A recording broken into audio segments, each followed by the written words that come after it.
আমরা যাকে ইচ্ছা তাকে বুদ্ধিমান বলি। আল্লাহ তাআলা কি বলেন? বুদ্ধিমান কারা? আল্লাহ তাআলা বলেন, যারা নসিহত কবুল করে তারাই হলো বুদ্ধিমান। আজ আমাদের অহংকারের কারণে আমরা মানুষদের কাছে জ্ঞান অন্বেষণ করতে যাইতে চাই না, অথচ আমার জীবনকে সুন্দর করার জন্য, দ্বীনকে সঠিকভাবে বাস্তবায়ন করার জন্য একজন আলেমের কাছে যাওয়া ব্যতীত সুন্দর করা অসম্ভব। নিজের জীবনকে পরিচালনা করার জন্য, নিজের জীবনকে সুন্দর করার জন্য একজন হক্কানি উলামায়ে কেরাম, একজন রাহবারের, প্রত্যেকটা মানুষের প্রয়োজন হলো একজন রাহবারের সুহবতে থাকা।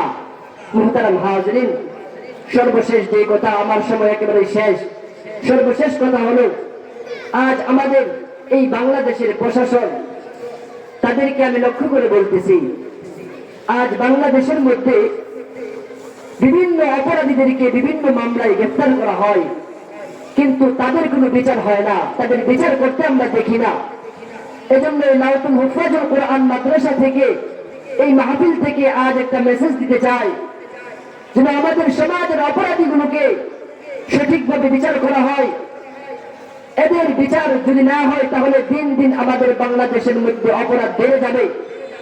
এই বাংলাদেশের মধ্যে মারামারি, কাটাকাটি, চুরি, হিংসা, এই বাংলাদেশের মধ্যে মানুষকে হত্যা করা, অন্যের মাল লুণ্ঠন করা, এই অবস্থাগুলো আমাদের সমাজের মধ্যে বৃদ্ধি পাইতে থাকবে।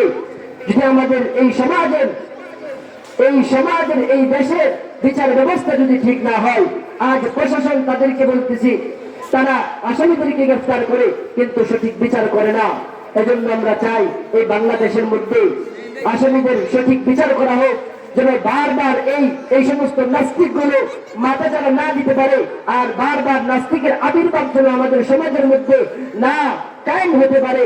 আল্লাহ পাক রব্বুল আলামিন এই বাংলাদেশকে সুন্দর করে দিন। সমস্ত মানুষদেরকে আল্লাহ তাআলা ইসলামের দ্বীনের ছায়ার নিচে আসার তৌফিক দান করুন। এই বলে আমার আলোচনা শেষ করলাম। আসসালামু আলাইকুম ওয়া রাহমাতুল্লাহি ওয়া বারাকাতুহু।